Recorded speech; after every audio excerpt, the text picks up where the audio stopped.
Bom dia, gente. Tô só esperando aqui o Luan entrar.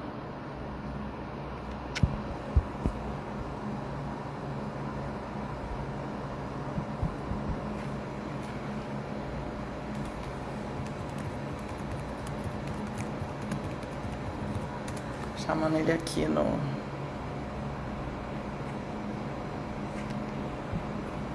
Ah, acabou de entrar.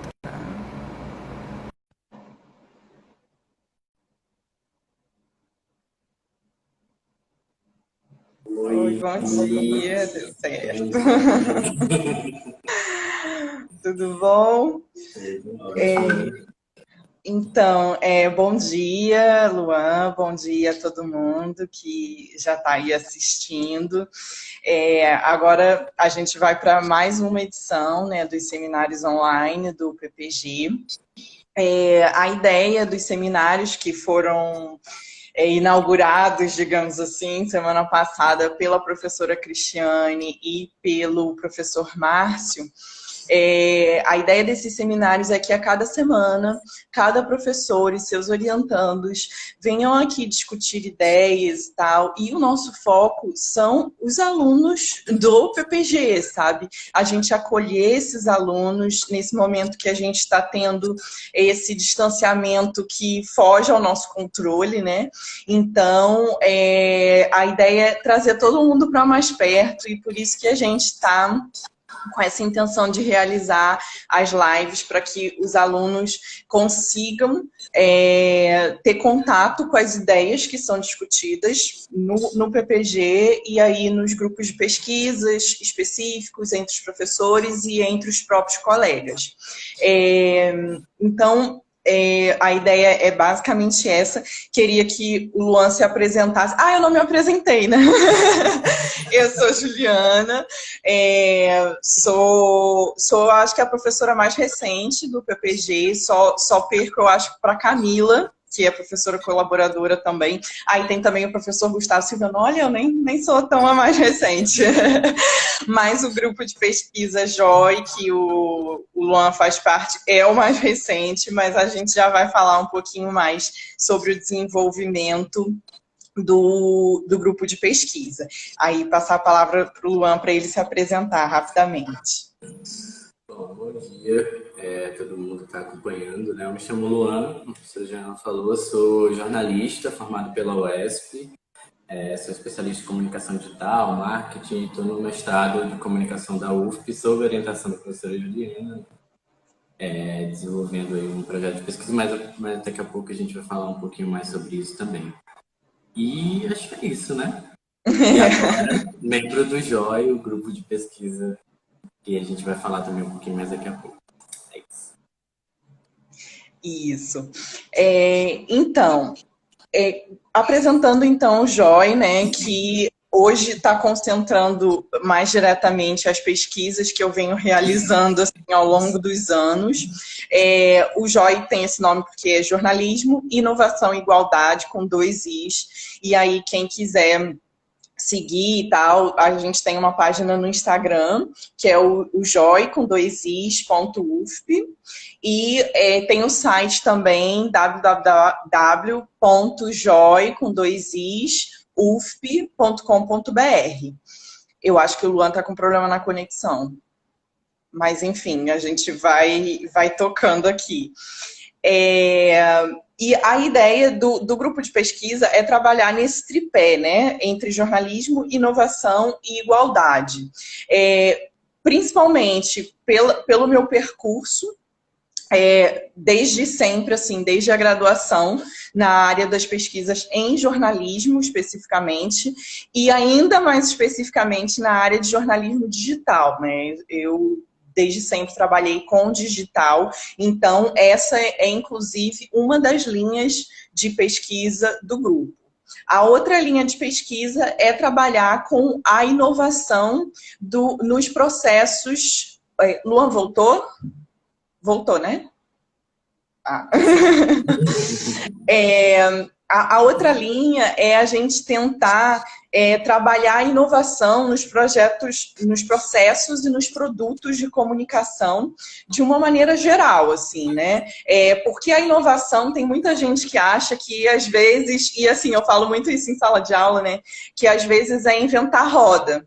E às vezes não, basta que a gente insira algum elemento diferente, uma maneira de trabalhar diferente no processo produtivo, que a gente consegue produzir uma inovação nos processos comunicacionais, nos produtos e processos comunicacionais. Então, essa é outra linha do grupo de pesquisa. E a terceira linha da igualdade, que eu sempre falo para o Luan que eu vou ser eternamente grata a ele por isso, porque eu não trabalhava nessa área, assim, não tinha ideia que tinha todo esse universo. E o Luan chegou com um projeto que eu nem lembro mais, o projeto inicial do Luan.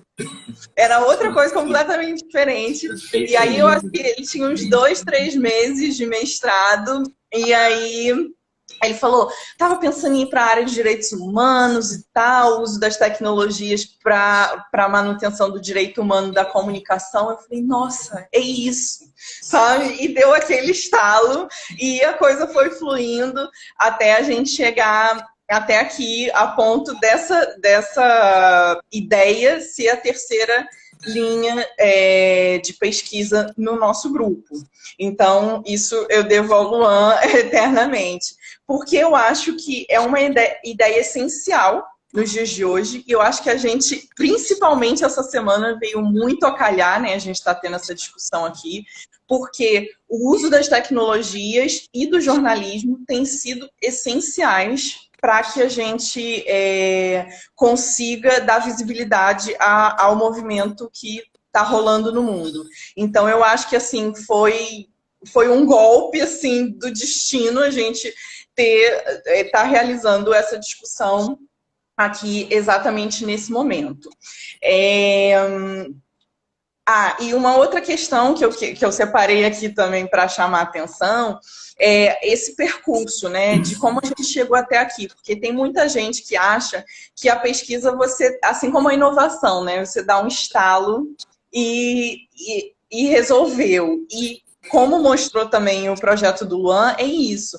Às vezes a gente entra com uma ideia para o mestrado e depois acaba mudando. A pesquisa começa de um jeito e ela acaba mudando.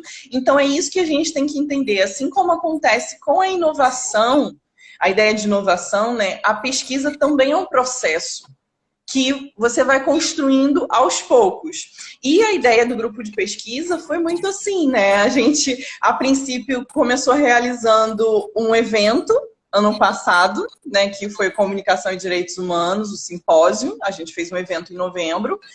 E, ok, fizemos o evento. Aí, a partir do evento, vamos construir um observatório. Aí, ok, o observatório, vamos cadastrar, não vamos e tal, na UFP, como é que a gente vai fazer? Do evento acabou surgindo um e-book, sabe, antes do observatório, enquanto a gente cadastrava o observatório. Aí depois que a gente preparou o projeto para o observatório, e nossa, mas será que não pode ser um grupo de pesquisa aqui? Acho que a gente tem mais elementos aqui, dá para constituir um grupo de pesquisa. Então, isso é uma coisa que eu falo para todos os alunos que entraram já no mestrado ou que têm a intenção de entrar. Claro, a gente tem que produzir o projeto e tal, mas está sempre com a cabeça aberta para novas ideias. E para quem está querendo construir o projeto, tentem olhar o que está acontecendo em volta, sabe? Qual tipo de conteúdo vocês estão observando no geral, para que a pesquisa também esteja sempre relacionada com a realidade, para que a nossa pesquisa não seja fechada na própria universidade. É algo que a gente vem discutindo desde o simpósio, é uma ideia para o nosso observatório, e eu acho que é uma premissa do nosso grupo de pesquisa. A gente não quer mais se fechar nos muros da universidade. E eu acho que em tempos de pandemia, e nos tempos que a gente está vivendo hoje, principalmente ao longo sei lá, dos últimos meses, né? Já dá para falar que ao longo dos últimos meses, a gente tem visto a importância disso, porque a gente até discutiu isso ontem na live de ontem, né, com a professora Tatiana Teixeira, que foi sobre jornalismo científico. A gente, fake news e jornalismo científico, né? A gente não pode culpar a população por elas estarem difundindo essas fake news. A gente tem muita culpa nisso também. E não só nós jornalistas, assim, enquanto jornalistas, mas também como pesquisadores, essa coisa da universidade se fechar nela mesma e achar que só tem que ficar publicando artigo em prol da produtividade, esquece de passar para as pessoas os nossos resultados. Então, a nossa ideia é essa no Joia, assim. O Joia, acho que surgiu com essa pretensão que eu espero muito que a gente consiga efetuar a longo prazo. Essa relação entre o jornalismo e a inovação, por um viés científico mesmo, mas também focando na igualdade, nos direitos humanos, a comunicação, e que eu acho que o Luan pode falar mais detalhadamente, a partir da experiência da pesquisa dele. Sou eu agora? É. Tá, então vamos lá, gente.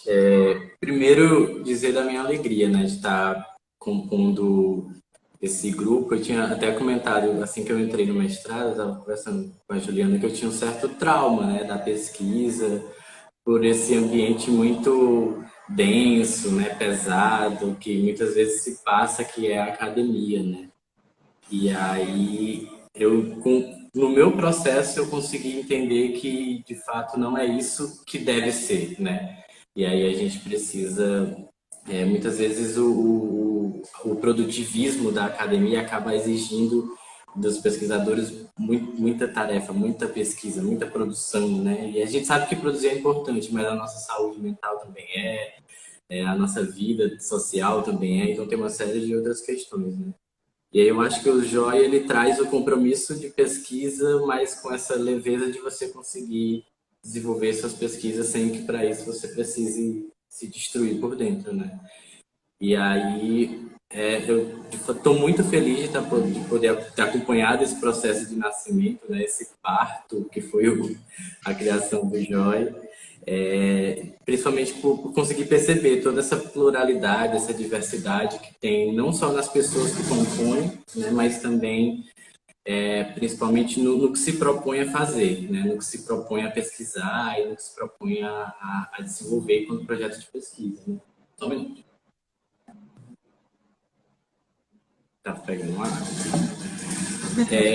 E pelo esse caráter coletivo também, né, que se propõe a entender e a pesquisar as dinâmicas da comunicação, né? Possibilitando, enfim, diversos olhares e olhares mais amplos sobre a comunicação. Acho que vai ser um grande ganho para a UFP, que a gente não tinha algo voltado especificamente para a inovação, né, para a comunicação digital, nem para questões relacionadas à igualdade, direitos humanos, enfim, eu acho que a gente ganha, a universidade ganha, né?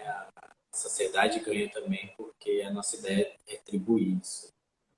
No meu caso, especificamente, né, como a Juliana já até adiantou, a minha pesquisa trata sobre o jornalismo alternativo, né, na web, então web jornalismo alternativo, e o exercício do direito humano à comunicação. Né, eu analiso, e aí eu falo eu, mas é muito no eu, né? Mas eu gosto de dizer, na verdade, que esse projeto ele é muito mais coletivo do que individual, né? É um projeto que, às vezes, a gente é levado a pensar que a pesquisa é algo muito individual, né? Tem até aquela questão da solidão do pesquisador, né? Que é algo muito do eu, né? Mas, na verdade, não é, e nem tem como ser, né? Você desenvolve uma pesquisa com referências em diversos autores que passaram antes de você, construindo conhecimento. Você pesquisa, no meu caso, eu pesquiso 2 grupos, né? Então, eles são parte viva do meu projeto, né? E tem a professora Juliana que me orienta, enfim, com muita sabedoria nos pontos que para mim ainda ficaram um pouco soltos, né? Então, esse processo de orientação é muito importante para quem está desenvolvendo projetos de pesquisa, né? Então, é um projeto que ele é coletivo, ele não é individual, né? E aí, na pesquisa, são analisados dois meios de comunicação alternativo, né, que é o Ocorre Diário, no Instagram, que no Instagram vocês acham que esse nome é Ocorre Diário, e o Fala de Seu, que é o mesmo nome também no Instagram. Eles têm presença nas redes sociais e também na internet, né? Tem um portal, cada um, desenvolvendo conteúdos jornalísticos, né? Conteúdos audiovisuais, de fotografia, enfim, uma série, diversidade de conteúdos relacionados a questões bem específicas, né? O Fala de Seu é mais voltado para as questões do bairro de Seu, né? Da Zona Sudeste. O Ocorre Diário tem uma pegada mais popular, né? Com comunicação comunitária, né? Desenvolvendo conteúdos aí mais relacionados à causa dos movimentos sociais, movimentos comunitários, de bairros. O Ocorre abrange a cidade como um todo, o estado como um todo, né? Eu falo de ser mais específico da região do Grande de Seu. Né? E aí a gente chama esses dois veículos, né? De veículos de comunicação alternativa, né? Entendendo que, na verdade, existem vários outros conceitos que podem denominar eles, né? Jornalismo periférico, jornalismo comunitário, popular, né? Mas, enfim, todos esses conceitos, embora possam se confundir, conceitos, embora se confundam, né? Eles têm uma semelhança, né? E essa semelhança é exatamente em desenvolver conteúdos de comunicação para empoderamento das comunidades, para mudança social de determinados grupos, né? Para a formação cidadã. Então, é para isso que esse jornalismo, que a gente chama aqui de alternativo, né? Ele se propõe. Né? É um jornalismo também que ele é contra-hegemônico, né? Ou seja, ele não é um jornalismo que se espelha no jornalismo tradicional, ou que reproduz o que o jornalismo tradicional vem historicamente desenvolvendo, né? É um jornalismo que faz rupturas, né? Que propõe outros modelos de dizer, outros modelos de falar sobre determinados assuntos, né? Com uma estética diferente, com uma forma de escrever diferente, né? Então, a gente vai analisando aos poucos todos esses processos, essas mini rupturas, né? Que esse modelo de comunicação vem desenvolvendo. Não é um modelo recente também, né? É recente na internet. A internet, se a gente pegar o recorte da história como um todo, né? A internet é algo ainda recente, mas é um jornalismo que ao longo da história já vem sendo produzido de diversas formas, né? E agora, como o jornalismo tradicional, também se adaptando à internet, às redes sociais. Aí, nesse ponto, só me permite só fazer um comentário, Luan, porque, assim, isso que o Luan falou é importante. A inovação, a gente também, quando a gente começou a pensar no nome do grupo de pesquisa e tal, a princípio a gente queria colocar no nome algo com tecnologia. E a gente tirou e colocou inovação justamente nesse sentido de que a inovação não necessariamente ela é tecnológica. Ela vai muito além disso. Como o Luan falou, o webjornalismo alternativo, ele é muito inovador, justamente porque ele se pretende menos desigual, porque ele pretende trazer outras vozes, empoderar outras pessoas. A gente também discutiu isso ontem na live, a sensação que a gente tem no jornalismo tradicional, principalmente no jornalismo científico, que tem uma linguagem muito fechada às vezes, é que a gente está os mesmos falando para os mesmos, sabe? E esse foi outro objetivo quando a gente no PPG-Com propôs que as lives aqui dos seminários online fossem pelo Instagram ou YouTube. A gente discutiu qual plataforma seria, acabamos chegando no Instagram, porque a nossa ideia é falar para os alunos ingressantes, né, para os alunos do PPG, mas também a gente tem reparado que tem pessoas que às vezes querem saber o que está rolando no mestrado. Eu tenho visto aqui, pelas pessoas que estão entrando, não são necessariamente alunos do PPG. Então, eu acho que a ideia é essa também. Às vezes, a inovação está nisso, em você abrir o jornalismo, a academia para outras pessoas. Até porque aí eu trago um outro ponto. Muitas vezes a gente acusa o jornalismo tradicional de porque eles não inovam, eles não fazem diferente. Mas eles, na verdade, essa obrigação não é são deles, assim, eles estão ali para produzir a informação diariamente. Essa obrigação está muito mais na gente, enquanto pesquisadores, enquanto academia, de propor essas soluções, de pesquisar esses outros veículos e, olha, tem gente fazendo já coisa diferente. Por que a gente se concentra em criticar tanto o jornalismo tradicional e deixa de dar voz às pessoas que têm feito uma cobertura diferente, menos desigual? Outra questão que a gente pensou também, falando sobre a nomenclatura do grupo, é se a gente usaria igualdade, equidade e tal. E a gente chegou ao conceito de igualdade no sentido de se opor à desigualdade. Porque são muitas desigualdades que a gente tem no nosso país. E eu acho que esse momento, aí reafirmando o que a gente estava falando no início, esse momento tem sido cada vez mais está escancarando isso, sabe? Essa compreensão da desigualdade no país. Aí a gente vê muitas pessoas, a classe média alta, está lidando com tédio. E a classe baixa está lidando com a fome. Sabe? Esse tipo de coisa que a gente tem visto nesse período do coronavírus, que está mostrando que assim, a gente falhou bastante ao longo desse processo, mas eu sempre mantenho a esperança e tal. Eu acho que é o momento da gente dar essa virada, sabe? E eu acho que por isso que esse esforço coletivo, como o Luan falou, da gente colocar o grupo em prática e tal, nesse momento também. Porque é isso, não adianta também a gente ficar só reclamando, criticando, sem fazer propostas novas. E, às vezes, nem se propor a estudar coisas novas. E por isso que eu gostei tanto quando o Luan veio com essa ideia de estudar o Ocorre e o Fala Dirceu. Porque aquilo, as iniciativas já estão acontecendo. E por isso que eu falei no início, para quem está entrando agora no mestrado ou que tem a pretensão de entrar, fiquem de olho no que está acontecendo. Às vezes a gente foca demais nos conteúdos tradicionais, em criticar os conteúdos tradicionais e esquece de dar voz a quem já está falando. A gente teve essa semana aí muito claro. Já tinham muitas pessoas, assim, o povo preto, né? Ele já estava falando aí há muito tempo. E ninguém estava dando voz. E aí parece que essa semana, milagrosamente, a coisa surgiu. Não, a coisa já estava aí. E a gente estava se negando a ver. Então, eu acho que esse é um cenário que a gente tem que cada vez mais também ficar atento, né? E aí, só antes de voltar a palavra para você, Luan, essa questão da solidão, né?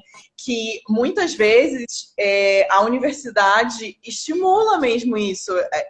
A própria coisa dos muros da universidade não dialoga com a sociedade. Então, eu acho que os grupos de pesquisa, eles têm esse papel, sabe?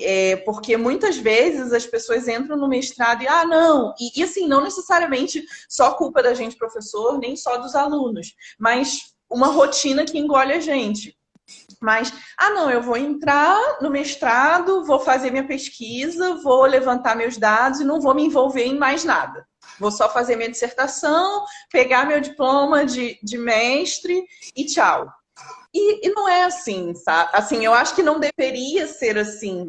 Eu, ao longo do mestrado, do doutorado, eu sempre me engajei muito nos meus grupos de pesquisa. E não só mestrado, doutorado, desde PIBIC, sabe? A minha ideia de jornalismo digital e tal surgiu no PIBIC, a minha área de pesquisa. Então, é aquilo. Eu acho que a universidade, ela oferece muitas possibilidades. O que está faltando é a gente explorar mais, tanto como professores pesquisadores, quanto como alunos também, se engajar, acolher os colegas novos, sabe? E por isso a ideia dos seminários online. Tanto que eu me lembro muita gente perguntando, mas não vai ter presença? Não vai ter... Gente, é para o pessoal agregar, juntar. Não é essa questão da obrigatoriedade, sabe? É uma questão da gente sentar aqui, discutir, ouvir o outro e tentar ter outras ideias. Porque nessa questão de grupo de pesquisa também, eu me lembro, no finalzinho do doutorado, eu estava com bloqueio. de escrita, porque tem muita gente que fala, meu Deus, eu tô bloqueado. Gente, é muito natural, assim, né? O bloqueio. E aí eu falava, não, professor, pedia dispensa ao meu orientador para não ir pro grupo de pesquisa. Para, não, quero ficar em casa, tendo as minhas ideias e tal. E ele falava, não existe lugar melhor do que o grupo de pesquisa para você ter outras ideias, porque às vezes você fica dentro de casa olhando para o computador, para a tela em branca, olhando para a parede branca, e às vezes no grupo de pesquisa alguém fala alguma coisa que, nossa, é isso. Então, assim, essa iniciativa aqui também dos seminários online é nesse sentido, de a gente trocar ideias e, quem sabe, acabar dando um estalo para alguém, né? Isso é verdade, né? E às vezes a pessoa tá Sim, falando outra coisa, mas a frase vem, meu Deus, aí você linka com outra e você já cria uma linha para seguir na pesquisa, né? Interessante. Mas você estava falando sobre essa questão da desigualdade, e eu acho que na comunicação essa desigualdade ela também se expressa sobre essa não sei nem se é dicotomia, se a gente chamaria assim, né? Mas é o jornalismo tradicional e o jornalismo alternativo. A gente vê muito escancarado aí, por isso que a gente traz também a discussão do direito à comunicação, que é um outro eixo da pesquisa, né? Não numa perspectiva de você ter direito a acessar a comunicação, né? Acho que se criou muito, talvez uma das ideias, uma das mais falsas ideias do campo da comunicação nos últimos tempos, essa ideia de que a internet democratizou a comunicação, né? De que agora todo mundo pode produzir conteúdo, né? Tá aqui o PPG conta produzindo conteúdo, mas também o Ocorre pode produzir, o Fala de Seu pode produzir, o cantor de hip hop da periferia pode produzir seu conteúdo e tá todo democratizado, né? Mas se a gente for analisar a fundo, a gente vê que não é bem assim, né? Hoje o site mais acessado do Brasil continua sendo o Globo, né? Que é um site das organizações Globo, né? Então, existe por trás de tudo isso aspectos econômicos, políticos, sociais que fazem com que, mesmo com a internet em tese mais democrática, ainda seja um ambiente de monopólios, de oligopólios, né? Enfim, quem comanda, por exemplo, as buscas por site na internet é o Google, né? E o Google você paga para poder ser visto primeiro, né? E aí existe toda essa relação econômica também, né? É um espaço importante da gente ocupar? É importante e é necessário, né? Mas também é um espaço que sofre das contradições impostas pela sociedade capitalista, né? Então, tá colocado todos esses aspectos, eles não podem ser negligenciados, né? E a gente, ingenuamente, não pode dizer a internet democratizou a comunicação. Precisa entender o que ainda está por trás disso. Por isso que a gente traz essa discussão do direito à comunicação, não só como direito de ter acesso, né? Mas como um direito de produzir e distribuir isso de forma igualitária, né? E aí entendendo os limites que isso traz, que os limites que ainda estão impostos para essa discussão, né? Mas que tem avançado, né, nos últimos anos, e é importante a gente observar isso. A internet trouxe muito desse avanço, né, para essa, como acho que até o Jader está falando, né, ocupar e disputar espaços. Acho que é isso mesmo, né? É um momento de a gente ocupar esses espaços, de fazer essa disputa pela comunicação, por uma comunicação mais igualitária, né, mais justa, mais democrática, enfim. Esses são os pilares assim da pesquisa, né? Comunicação alternativa, direitos humanos e direito humano à comunicação dentro do webjornalismo, né? Do jornalismo que é praticado na internet. A gente vai analisar um pouco também relacionadas às questões dos dispositivos móveis, né? Do celular, para a produção de conteúdo, para a distribuição de conteúdo também. Enfim, queria dar só essa contextualizada no mais ou menos o que a gente está se propondo a pesquisar, mas como o foco do seminário, estava até comentando com a Juliana, né? O foco do seminário é falar um pouco sobre esse momento da pandemia também, como as nossas pesquisas podem contribuir para isso, né?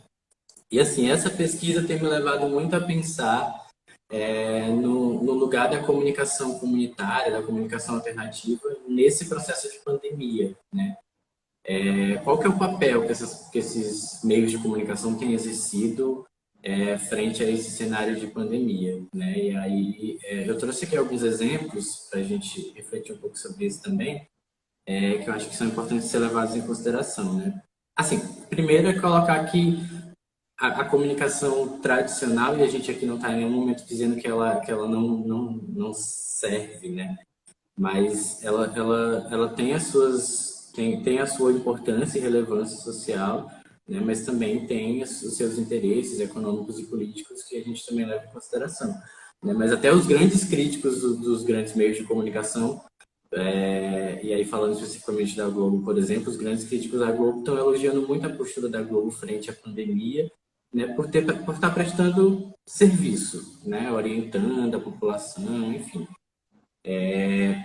Aí só fazer esse parênteses antes de chegar nesses dois exemplos, né? Mas falando especificamente do jornalismo tradicional, do jornalismo alternativo, né? E o papel que ele tem exercido, eu separei dois exemplos, um nacional e um mais local, né? Aqui de Teresina mesmo, né?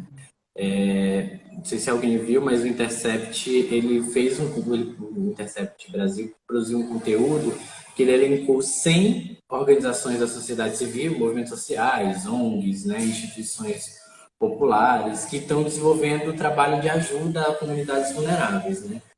E eles elencaram esses 100, pelo menos 100 dessas organizações, e praticamente todos eles ou tinham um site ou tinham um link para as redes sociais para você conseguir linkar e ter acesso para se comunicar com esses grupos, né? Isso é interessante porque mostra que todos esses grupos buscam na internet, através de sites, portais, ou através das próprias redes sociais, um espaço para se comunicar com a sua comunidade, né? Para se comunicar com essa população, para poder contribuir e ajudar de alguma forma, né? E aí eu destaco um específico, que é a comunidade de Paraisópolis, em São Paulo, acho que é a maior favela de São Paulo, né? Que eles se auto-organizaram, a própria comunidade, historicamente já sofre um processo de exclusão social, né? O Estado não chega até a comunidade, e eles entenderam esse momento da pandemia, fizeram uma vaquinha online, alugaram ambulância, contrataram médicos, alugaram um espaço para atendimento médico dentro da comunidade, porque sabiam que se as pessoas começassem a adoecer, o Estado não ia dar conta de atender a essa comunidade, né? E isso teve um papel muito importante da comunicação, né? Essa ação foi organizada pela União dos Moradores e pelo grupo de mulheres de Paraisópolis, né? Eles realizaram uma vaquinha e arrecadaram R$400 mil pela internet, através dessa vaquinha, né? E constantemente esse conteúdo ele é atualizado nas redes sociais desses dois grupos, né? Falando das ações, chamando a comunidade para participar, mas não se restringe à internet, né? É uma comunicação que se dá também em outras vias, né? Com panfletos, com carro de som, tudo mais, né? Então, assim, a comunicação para esse grupo específico eles utilizaram uma forma alternativa de produzir conteúdo de comunicação e atingir um fim muito importante, né? Que é proteger a comunidade da pandemia, né? E aí, trazendo mais para cá, para a nossa realidade, né? Aqui também, nos bairros periféricos, grupos de associações de moradores se organizaram e alugaram carros de som para poder informar as pessoas sobre determinados aspectos, né? Porque, principalmente na periferia, onde o acesso à internet é mais limitado, a informação não chega com tanta clareza, né? E aí, o uso do carro de som foi muito utilizado para poder difundir informações, sobretudo sobre auxílio emergencial, né? E também sobre cuidados de higiene e tudo mais. E aí, falando especificamente dos dois veículos que a gente analisa, né? O Fala de Seu. Aí deixa eu só fazer, só antes de você entrar nos dois, acho que você colocou pontos assim muito importantes e que ligam diretamente com o que você acabou de falar, de que quando você falou, porque a sua pesquisa é mais voltada para o celular na produção e divulgação de conteúdos. Eu acho que é isso que a gente tem visto. Para recepção, continuam sendo necessárias outras plataformas, principalmente nas comunidades assim, mais pobres. A verdade é essa, porque quando você falou em democratização de comunicação, foi na primeira coisa que eu pensei. A gente não pode falar em democratização de comunicação de uma maneira geral, como você bem colocou, se a gente não tem a recepção de uma maneira democrática. A gente pode até estar produzindo como essas iniciativas mais comunitárias e tal, mas quem são essas pessoas que estão produzindo? São pessoas que já têm mais familiaridade. Muitas das pessoas não têm essa familiaridade com o celular. Muitas dessas pessoas não têm a tecnologia física. Dividem celular entre 4, 5 pessoas. E como é que você vai falar, não, estamos democratizando a comunicação através dos dispositivos móveis? Isso me incomoda demais, assim, de uma maneira geral. Até porque, como você falou também, os meios de comunicação, a gente está tendo essas experiências alternativas, mas os meios de comunicação tradicionais continuam sendo o grande foco, por aspectos econômicos, políticos, sociais. E aí, essa responsabilidade, a gente também não pode simplesmente delegar para as comunidades. O jornalismo tradicional, ele tem essa responsabilidade em informar a população. E que, ok, está sendo feito um ótimo trabalho, mas muitas vezes, e a gente discutiu na live de ontem também, sobre o coronavírus especificamente, o jornalismo científico ele não pode mais se permitir ficar divulgando boatos. Tipo, a professora Tatiana até deu o exemplo de uma matéria sobre o Trump, um tempo atrás, em que ele falava, não, injetar determinada substância na veia previne contra o coronavírus. E o jornalismo, mesmo colocando aquilo como, olha que absurdo que o presidente falou, vai ter gente que vai acreditar.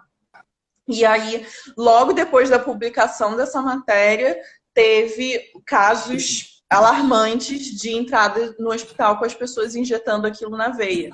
Então, a culpa disso não é dessas comunidades, não é dessas pessoas que não têm acesso à informação. É a gente que não está conseguindo fazer com que essa informação chegue. Então, eu acho que a gente tem que trazer essa responsabilização para a gente mesmo, sabe? São muito legais essas iniciativas, mas é aquilo. Eu acho que eles conseguem ver de uma maneira mais efetiva do que a gente está vendo, e eu digo a gente enquanto academia, enquanto jornalista, de que às vezes não adianta você ficar fazendo matéria para o Instagram. Você tem que colocar um carro de som, você tem que divulgar panfleto, porque muita gente não vai ter essa recepção no celular e pelos dispositivos móveis de uma maneira geral. Acho que esse exemplo ilustrou muito bem, Lu. Eu acho que é isso, assim. Eu acho que, e é o que vem sendo uma prática comum, né? E é por isso que é importante a gente entender esses processos de comunicação que estão sendo desenvolvidos. Porque, por exemplo, panfleto, cartaz, carro de som é uma prática muito antiga dos movimentos sociais, né? E da comunicação alternativa, né? E que ela, nesse momento, ela se torna algo que é essencial, porque é uma comunicação mais direta, né? É uma comunicação que atinge, que vai dentro da casa da pessoa quando a pessoa, em tese, não pode sair de casa, né? Então, mesmo que tenha a televisão, o rádio, né, a internet, mas assim, a gente sabe que o acesso, principalmente nas periferias, nas comunidades mais afastadas, ainda é muito difícil esse meio de comunicação. Né? E aí eu estava falando dessa questão trazendo mais para cá, né, para a gente, né, do Ocorre Diário do Fala de Seu. Os dois meios de comunicação desenvolveram muitas ações relacionadas à pandemia, né? Sejam de caráter informativo, orientando e tudo mais, sejam no caráter mais prático mesmo, né? Por exemplo, Fala de Seu realizou uma campanha para arrecadar cestas básicas, para distribuir na comunidade, álcool gel, materiais de limpeza, né? E fez essa campanha nas redes sociais, conseguiu arrecadar e fez essa distribuição, né? Além de também estar produzindo conteúdo orientando a comunidade, né? E o Ocorre Diário também desenvolveu campanhas nesse sentido, né? Desenvolveu uma campanha de produção de spot para rodar em carro de som e de panfleto para falar sobre a questão do auxílio emergencial, orientando as pessoas como fazer, né? Porque muita gente estava com dificuldade, principalmente quem não tem, como você estava falando, né? Muita gente não tem familiaridade com a internet. Né? Pode até, às vezes, ter o acesso no celular do vizinho, no celular do parente, né? Mas não sabe como usar, né? A democratização da comunicação também passa por isso, né? Por empoderar digitalmente as pessoas, né? Esse processo de empoderamento digital ainda está muito distante do que é o desejável, né? O próprio acesso à internet também está muito distante. Mas isso tem dificultado muito. Aí foi realizada essa campanha, né, de orientação em relação ao auxílio emergencial. E também somou a outras campanhas que já estavam existentes, né, como para ajudar moradores de rua que estavam com dificuldade de ter acesso a alimentos e materiais de limpeza, né. Foi feita uma campanha, foi conseguido arrecadar, eu não me lembro agora a quantidade exata, mas foram arrecadadas várias cestas básicas. Não eram cestas básicas, mas já eram alimentos prontos, porque também os moradores de rua não tinham nem como fazer, né? E também álcool gel, essas coisas para eles conseguirem fazer higiene pessoal. E mais recente, aí é um exemplo que eu queria destacar, que é para mostrar a importância de que, embora pareça pequeno, mas são ações que mudam a vida das pessoas de verdade, né? Assim, tem uma comunidade quilombola no sul do estado que chama São João do Jatobazinho, né? E é uma comunidade rural, quilombola, eles estavam com muita dificuldade porque eles não estavam querendo sair da comunidade para ir na cidade, porque na cidade já tinha casos da Covid-19, e se chegasse na comunidade, provavelmente todo mundo conseguiria pegar, porque eles vivem em um sistema comunitário, onde todo mundo se envolve, né, e tem contato. E aí a comunidade meio que se isolou. Já era isolada pelo seu espaço geográfico, mas se isolou mais ainda por conta da pandemia, né? E aí uma das colaboradoras do OCOI começou a fazer uma campanha, ela estava desenvolvendo um projeto de mestrado e também estava atuando na comunidade, né? E ela desenvolveu uma campanha de arrecadação de dinheiros, né? E aí ela fez isso por conta e aí a gente pegou e foi colaborar com a divulgação, né, dessa campanha. Antes da gente iniciar a divulgação pelo Ocorre Diário, antes do Ocorre Diário iniciar essa divulgação, foi feito um cadastro, né, para vaquinha online, e tinha R$ 280 arrecadados. A meta era 3 mil para conseguir cesta básica para a comunidade inteira, né? Depois, uma semana não, 4 dias depois da divulgação ter sido feita pelo Ocorre Diário, nas redes sociais e no site, o valor passou para R$ 1.000, né? E depois ela disse que receberam mais R$ 1.000 por fora de outras pessoas também, né? Ou seja, em quase uma semana foi conseguido um salto aí para conseguir o recurso para poder ajudar essa comunidade quilombola, né? Que estava sofrendo por falta de alimento, porque eles vivem do artesanato e não estavam conseguindo vender o seu artesanato. Então, assim, é um papel muito importante, embora para grupos específicos, mas é a isso que se propõe essa comunicação, né? É uma comunicação que ela nasce da ausência da voz, né? Ela nasce da ausência do direito de dizer a sua voz e as suas demandas, né? Quando uma comunidade ou como um bairro periférico não é visto na grande mídia, ou quando é visto de forma deturpada, né? Busca-se alternativas para construir a sua própria voz, né? Para colocar as suas próprias demandas, para dizer das suas necessidades, né? E para difundir também o que é feito dentro da comunidade, né? E aí a comunicação alternativa ela nasce nesse propósito, né? Nesse propósito de dizer aquilo que é silenciado e da necessidade de dizer, né? Fala muito sobre o que a gente utiliza muito na pesquisa os conceitos da Cecília Peruso, né? É uma das grandes pesquisadoras da comunicação comunitária no Brasil. E aí ela fala que essa comunicação ela é uma comunicação voltada para a mudança social e para a ampliação da cidadania, ou seja, é mudar a minha realidade, né? É transformar a minha realidade, que já é uma realidade vulnerável pela condição social, né? E aí, por isso que ela é voltada para essas camadas mais vulnerabilizadas ou subalternas. Alguns autores chamam, né? Ou seja, são sociedades que historicamente foram colocadas na posição de inferioridade, né? São comunidades que historicamente foram colocadas em condições menos dignas de se viver, né? De se morar ou de se alimentar, enfim, de diversos aspectos, né? E aí, só para ir caminhando mais ou menos para a conclusão dessa ideia, essas experiências de comunicação que estão acontecendo nas comunidades, né, nesse período de pandemia, elas atendem a uma demanda específica das comunidades, né, porque principalmente nessas comunidades mais vulneráveis, onde as políticas públicas, em geral, já não chegavam, né?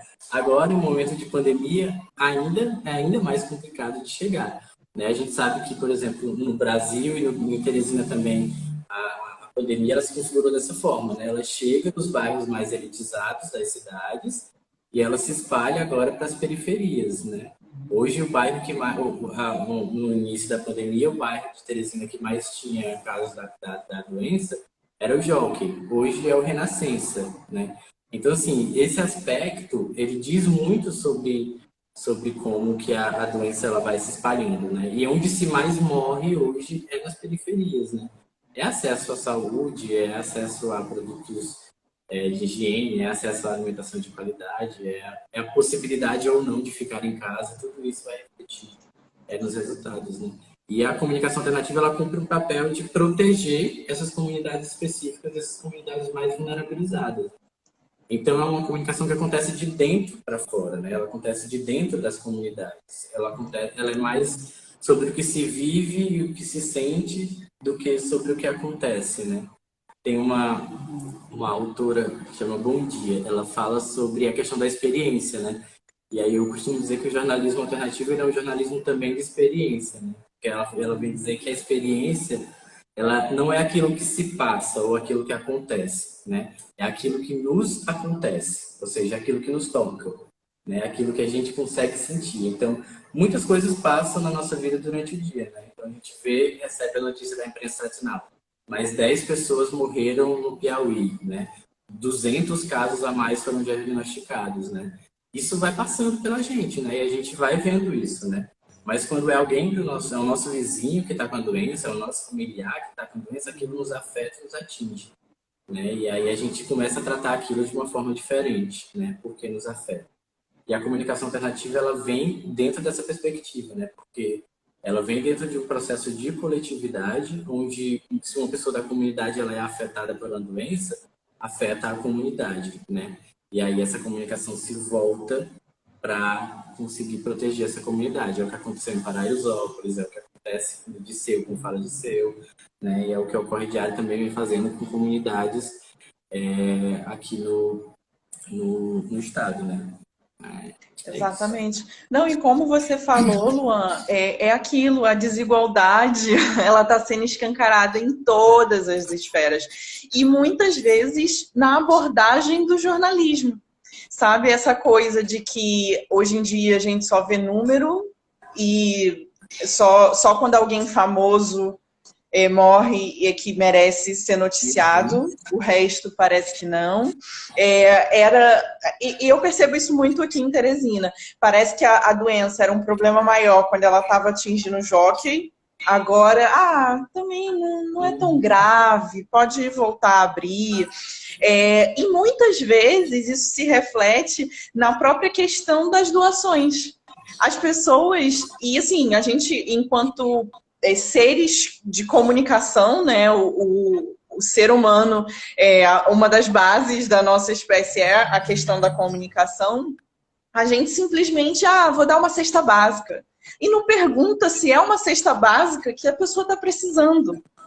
Eu achei muito importante quando você falou essa questão de que muitas vezes o jornalismo, ele não é dar voz às pessoas, é a ausência da voz, sabe? Simplesmente se coloca aquilo como uma solução para comunidades que você sequer ouviu. Você não sabe o que eles precisam mais, sabe? E coloca aquilo como, a solução é essa, é assim que foi pensado e tal.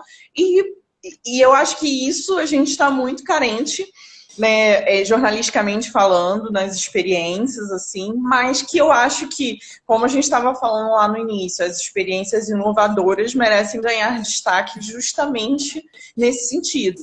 E outra coisa que você falou, mais no início desse trecho final, é a questão de que muitas vezes as pessoas estão usando a internet, mas elas nem sabem usar aquilo direito. Teve uma pesquisa, se eu não me engano, há uns 2 anos atrás, que se perguntava para as pessoas, você usa a internet no celular? Aí a pessoa falava, não, só o básico. Aí falava, mas você tem Instagram, tem WhatsApp e tal? Tenho. Então a pessoa ela não tinha nem noção Essa é uma coisa básica, ela nem tinha ideia de que para utilizar o Instagram e o WhatsApp, ela precisava da internet. E isso é muito grave, porque que uso é esse que está sendo feito? Não sei quanto por cento das pessoas tem acesso, mas que acesso é esse? Sabe? Não se para ouvir as demandas mais básicas da sociedade, daquelas comunidades de saúde, de higiene e tal, mas quando a gente fala também em acesso aos meios de comunicação, que acesso é esse? Essas pessoas são fonte. Fonte em que sentido? Só para confirmar a ideia que o jornalista já vai para a comunidade para fazer a entrevista?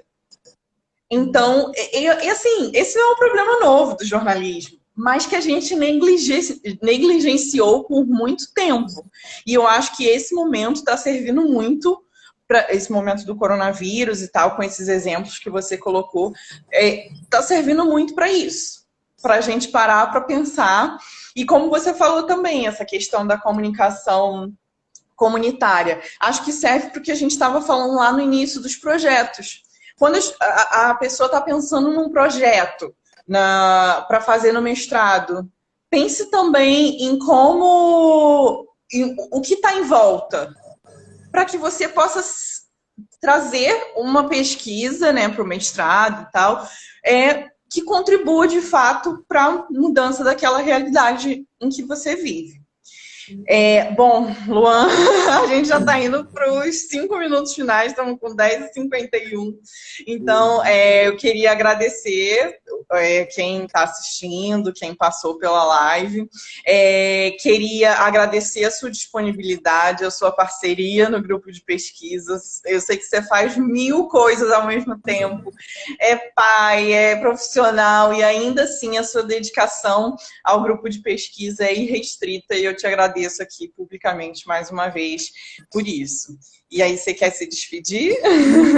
Eu que agradeço, imagina, acho que eu tenho aprendido muito nesse processo todo da universidade, né, do mestrado. Eu acho que é um processo importante para todo mundo que pode e que tem vontade se ingressar, né? Não precisa nem ser um mestrando ou, sei lá, para poder estar no grupo de pesquisa, né? Só mesmo ter interesse em discutir o tema e gostar de falar sobre o assunto. Acho que isso ajuda individualmente e ajuda coletivamente também, né? Então, mais uma vez, agradecer a todo mundo que acompanhou também essa discussão e dizer que a gente está à disposição, né, para conversar mais sobre o assunto depois. Enfim, é isso. Exatamente. E aproveitar para chamar para a conversa de semana que vem, que vai ser com o grupo de pesquisa da professora Ana Regina.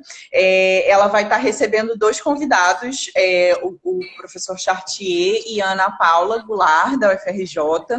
Vai ser pelo Zoom, em função da necessidade desses professores e tal, mas a gente vai divulgar no perfil do PPG-Com, tudo direitinho. Vai ser na quarta-feira, se eu não me engano, às 11 horas, mas pode ser que minha cabeça esteja me traindo. Então, acompanhem a divulgação que a gente vai começar a fazer já a partir de hoje, para essa próxima live do PPG-Com, e eu agradeço mais uma vez ao Luan e a todo mundo que participou. Até a próxima. Tchau.